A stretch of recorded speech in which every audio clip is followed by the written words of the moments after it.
जी दोस्तों, आज से हम जो है आज से क्या मतलब ये एक्सरसाइज तो हम कर ही रहे हैं। आज हम GLPT-N5 की एक्सरसाइज नंबर 18 जो है वो अपलोड कर रहे हैं। इसको देखिए, ये आपको टेस्ट देने में, JLPT एग्ज़ाम देने में, JLCT का एग्ज़ाम देने में बहुत हेल्पफुल रहेगी। तो इसको देखिए, इसमें जो गलतियाँ हैं उनको समझिए, और कोई सवाल समझना है तो आप मुझसे पूछ सकते हैं। तो आइए चलते हैं हम कंप्यूटर की तरफ।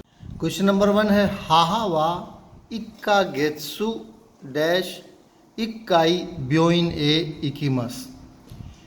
हाहा की खांजी है यानी माँ, और ये इची का गेत्सु नहीं बल्कि इक्का गेत्सु है यानी एक महीने। इक्का गेत्सु, नीका गेत्सु, सांका गेत्सु 1 महीना, 2 महीना, 3 महीने। और अगर इसमें ये ना हो, का ना हो, खाली इची और गेत्सु लिखा हो तो फिर आप इची गेत्सु नहीं पढ़ेंगे, इची गात्सु पढ़ेंगे। अगर ये नहीं है तो इसका मतलब है इची गात्सु। इची गात्सु का मतलब है कि पहला महीना यानी जनवरी। ठीक है, इसी तरह नी गात्सु लिखा हुआ है, अगर ये नहीं, का नहीं लिखा हुआ, नी और गात्सु लिखा हुआ है तो नी गात्सु पढ़ा जाएगा, और वरना इक्का गेत्सु, नी का गेत्सु पढ़ा जाएगा। अच्छा, तो हा वाह इक्का गेत्सु इक्काई, ये इची और खाई है। खाई का मतलब दफ़ा भी होता है यानी बार या मर्तबा, 1 टाइम, 2 टाइम, 3 टाइम वाला खाई। और खाई का मतलब मंजिल भी होता है, पहली मंजिल, दूसरी मंजिल। तो जुमले से आप समझते हैं कि इक्काई का मतलब क्या है। हाँ वाह इक्का गेत्सु डैश इक्काई ब्योइन ए इकीमस, यानी मेरी माँ 1 महीने में एक बार अस्पताल जाती है। तो इसमें क्या होगा, 1 महीने में एक बार, इक्का गेत्सु नी इक्काई ब्योइन ए इकीमस। आसान सा सवाल है। देखिए, अगर आता है तो बहुत आसान है, नहीं आता तो बहुत मुश्किल है। क्वेश्चन नंबर 2 है शुकुदाई ओ डैश अतोदे तेगामी ओ काकीमस। अब ये आप लोगों ने पढ़ा हुआ है कि एक वर्ब के बाद जब दूसरा वर्ब आता है तो या तो पहले वर्ब की ते फॉर्म लगाते हैं और उसके बाद दूसरा वर्ब शुरू कर देते हैं, या पहले वर्ब की ते फॉर्म के साथ करा लगाते हैं फिर दूसरा वर्ब शुरू कर देते हैं, या पहले वर्ब की ता फॉर्म लगा के अतोदे लगाते हैं और फिर दूसरा वर्ब करते हैं। तो यहाँ पे क्या है, अतोदे लिखा हुआ है, इसका मतलब है पहले वर्ब की ता फॉर्म लगेगी। शुरू की ता फॉर्म है शिता, अतोदे तेगामी हो खाकी मस। शुकुदाई का मतलब है होमवर्क। होमवर्क करने के बाद ख़त लिखूँगा या ख़त लिखेगा। सब्जेक्ट का नहीं पता कि मैं लिखूँगा या कौन लिखेगा। 12 शुकुदाई हो शिता अतोदे तेगामी हो खाकी मस। यहाँ पे शिता लगेगा क्योंकि अतोदे लगा हुआ है। अगर यहाँ करा लगा होता तो शीते करा आता, या कुछ भी ना लगा होता तो शीते, तो भी शीते आता। शुकुदाई शीते तेगामियों खाकी मस। ठीक है, ये फॉर्म्स आपने पढ़ी हुई हैं। खिनोवा आमेगा डैश खाजेगा डैश शिमश्ता। अब यहाँ पे हिंट क्या है, शिमश्ता। आमेगा फुत्ते फुईते, शिमश्ता कोई सेंस नहीं बनता। फुरीते फुकीते कोई सेंस नहीं बनता। फुरीतरी कोई वर्ड नहीं है। फुरु जो है वो स्वारू पैटर्न का वर्ब है, तो इसकी ते फॉर्म बनती है फुत्ते और ता फॉर्म बन जाएगी फुत्ता। तो खिनोवा आमेगा फुत्तरी खाजेगा फुई तरी शिमश्ता। फुई तरी क्या है, ये फुकू का मतलब है हवा का चलना। देखिए, फुकू अगर नाउन है तो इसका मतलब है कपड़े, और फुकू अगर वर्ब है तो इसका मतलब है हवा का चलना।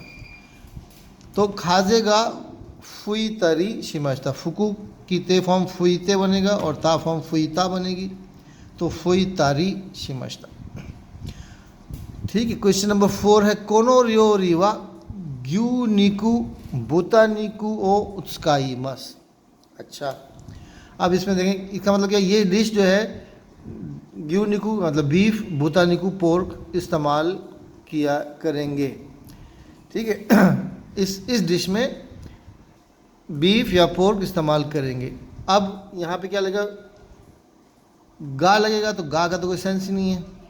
गा का मतलब तो ये होता है कि ऑब्जेक्ट जो ना हो उसके बाद भी गा लगाते हैं, लेकिन यहाँ पे 2 ऑब्जेक्ट हैं, ग्यू निकू और बुता निकू। अच्छा, तो गा तो नहीं लग सकता, 2 ऑब्जेक्ट हैं। का मो, अगर मो लगाना है यानी बीफ और बीफ भी और पोर्क भी इस्तेमाल करेंगे तो फिर मो 2 दफ़ा होना चाहिए, बुता निको के बाद भी मो होना चाहिए था। तो मो नहीं है बुतानिको के बाद भी, इसलिए एक के बाद मो नहीं लगेगा। कहते हैं ना कि मैं बीफ भी इस्तेमाल करूँगा, पोर्क भी इस्तेमाल करूँगा, तो दोनों जगह मो लगना चाहिए ना, भी 2 दफ़ा आना चाहिए। यहाँ पे भी जो है वो नहीं लगेगा, क्योंकि अगर यहाँ भी होता तो फिर हम यहाँ पे भी लगा देते, भी ख़त्म हो गया। दे का मतलब है के ज़रिए, इस डिश में बीफ के ज़रिए पोर्क इस्तेमाल करेंगे, कोई सेंस नहीं बनता, तो रह जाता है आखिरी का। यहाँ पे का मतलब है या, इस डिश में या बीफ इस्तेमाल करेंगे या पोर्क इस्तेमाल करेंगे। इस जुमले में कहा जा रहा है कि इस डिश में बीफ या पोर्क इस्तेमाल करेंगे। क्योनेन नो फुयुवा, पिछले साल की सर्दियाँ जो थी, विंटर का जो सीज़न था, उसमें क्या है, अता तकाई दिस गर्म है, वार्म है। अता तकाई दत्ता ई एडजेक्टिव है, तो इसकी अगर पास्ट फॉर्म बनानी है तो आप सबको पता है कि ई हटा के कत्ता दिस लग जाता है, ये नंबर 3 आ जाएगा। क्योनेन नो फुयुवा अता तका कत्ता। अच्छा, एक बात ध्यान में रखिए, जो लोग जापान में हैं मेरी बात सुन रहे हैं, वो आपने वॉच किया होगा, जापानी जो है ये 2 ता होता है, तो इस ता को छोटा तुसु बना देता है। अत्ता कत्ता, अत्ता काई दिस, अत्ता तकाई दिस भी कहते हैं और अत्ता काई दिस भी कहते हैं। हाँ, क्यों अत्ता काई दिस ने, अत्ता तकाई दिस और अत्ता काई दिस एक ही बात है। तो पास जो है ई एडजेक्टिव का बनता है, ई हटा के कत्ता दिस लगा देते हैं, अत्ता तक कत्ता दिस। तो अगर आपको अत्ता तक कत्ता दिस बोलने मुश्किल हो तो अत्ता कत्ता दिस कह सकते, अत्ता कत्ता दिस भी कह सकते हैं। अत्ता कत्ता दिस, अत्ता का कत्ता दिस, अत्ता का कत्ता दिस, अत्ता तक कत्ता दिस। ठीक है, इसको थोड़ा सा बार बार, ज़ुबान मुड़ती नहीं है, जीप मुड़ती नहीं है, तो बार बार इसको बोल के प्रैक्टिस करें। अष्टावा खाजेगा देशो, देशो होगी, तो सियोकत्ता जो है पास है, तो पास के साथ तो नहीं लगता। इसी तरह सियोकुते, सियोकुते कब लगता है, जब इसके बाद दूसरा वर्ब, और सियोई देशो ये लगेगा, सियोई दिस, जिस तरह सियोई दिस लगता है उस तरह सियोई देशो लगता है। दिस से पहले सियोई लगेगा तो देशो से पहले भी सियोई लगेगा। कल हवा जो होगी वो स्ट्रांग होगी। खाजे का मतलब बुखार भी होता है और खाजे का मतलब हवा भी होता है, एयर जो होता है, यानी तेज़ हवा चलेगी। कल तेज़ हवा होगी, हम कहते हैं तेज़ होगी, वो कहते हैं मजबूत होगी, स्ट्रांग होगी। अश्तावा डैश करा आसोबिनी इकी मासेंका, हीमा का मतलब है फारिग, यानी फ्री ऑफ टाइम। अश्तावा हीमा करा आसोबिनी इकी मासेंका, कल फारिग हूँ इसलिए तफरी करने नहीं चलेंगे क्या। अब हीमा करा लगेगा या हीमा ना करा लगेगा या हीमा नो करा लगेगा या हीमा दा करा लगेगा। आप लोगों को पता है कि कल फारिग हूँ इसलिए, तो फारिग हूँ क्या हो जाएगा, हीमा दिस करा, और दिस के बाद जब करा आ रहा होता है तो दिस की हम रफ फॉर्म इस्तेमाल करते हैं, दिस को दा में कन्वर्ट कर देते हैं, ये आप लोग पढ़ चुके हैं। हीमा दा करा अश्तावा हीमा दा करा आसोबिनी की मासेंका, कल फारिग हूँ इसलिए तफरी के लिए नहीं चलेंगे क्या। क्वेश्चन नंबर 8 है, कोकोवा तोतेमो शिजुका डैश ई तोकुरो दिस।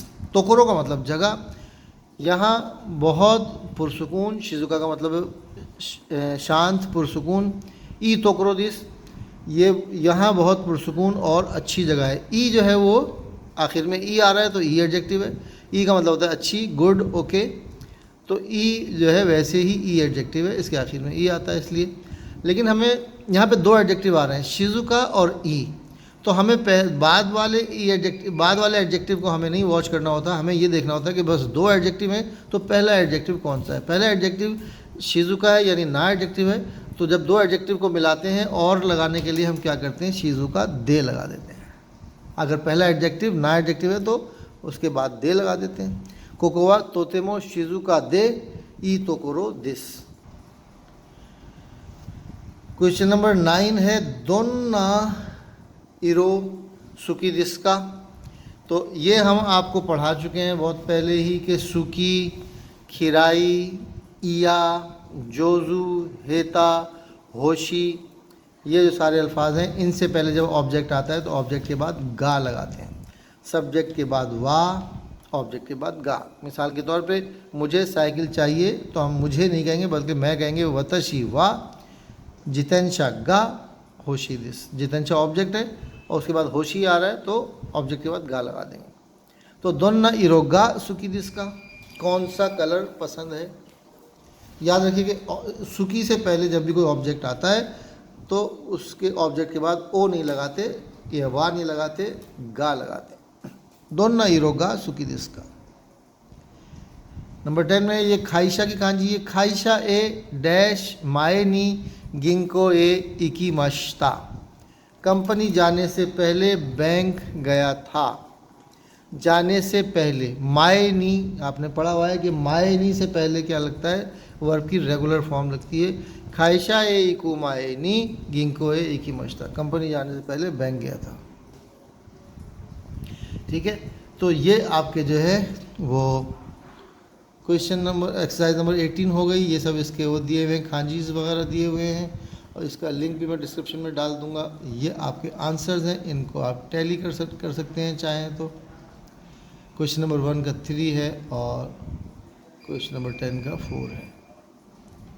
ठीक है, प्रैक्टिस करते रहिए। बहुत बहुत शुक्रिया, धन्यवाद। अरिगातो गोजाइमाशिता।